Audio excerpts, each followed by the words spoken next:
Finding the best located property that also suits your needs and is kind to your pocket is surely not the easiest thing. And that's just one part of the battle. You still have to deal with the long list of documentation and cumbersome paperwork. Well, on India Home Smart Advice today, we get you the essential document checklist that will help you make smart property decisions.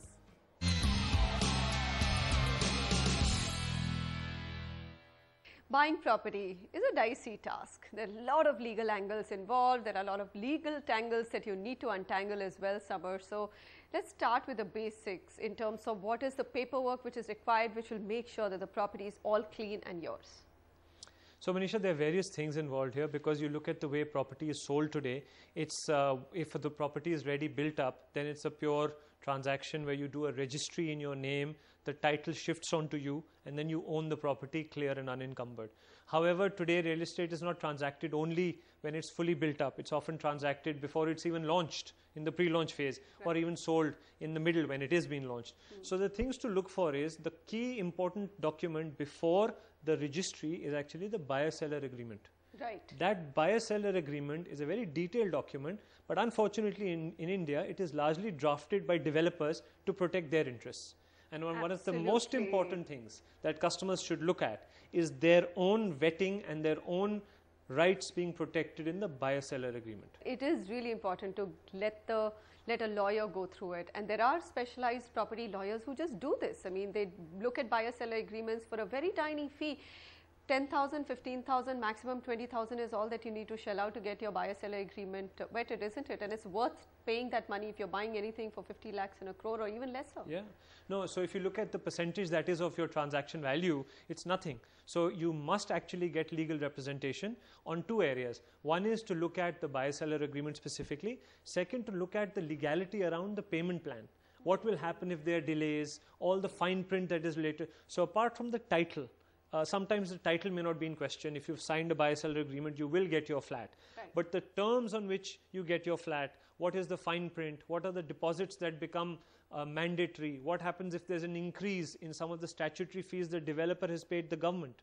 Sometimes they pass that on. Oh, yes. So the legal Recently, representation. Maharashtra, the VAT, Absolutely right. which has got passed Absolutely on to the right. consumer. So it becomes very important to look at those, the fine print, as well as potentially increase in prices, whether that's just to be borne by the customer or the developer.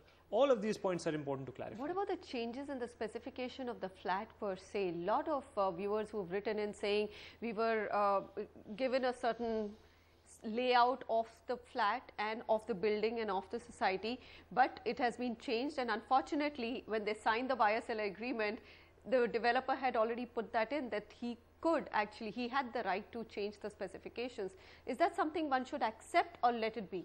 So this becomes a tricky area, largely because very often if you're unhappy with the changes a developer has made, he'll ask you to take a refund. But by then the property value would have escalated so much that to take a refund would actually be taking a loss on the value of your property. Absolutely. And unfortunately some developers take advantage of this. So it's very important to make sure that you can satisfy yourself that every change that they are proposing is discussed at length.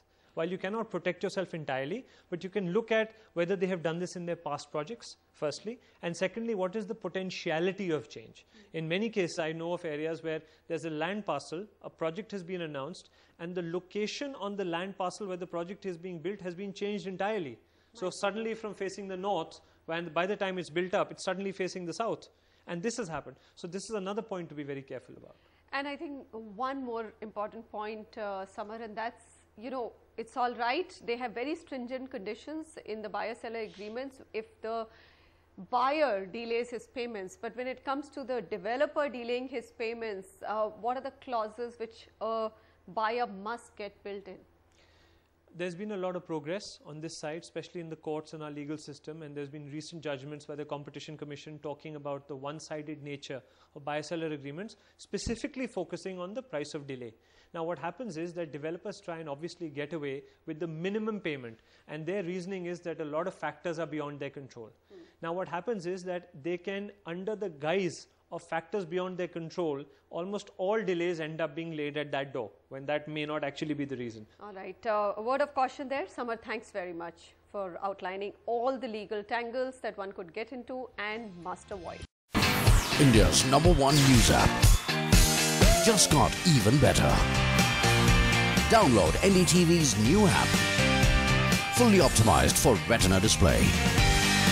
Full screen view. Faster response time. And Sudoku. NDTV's new iPad app. Download now.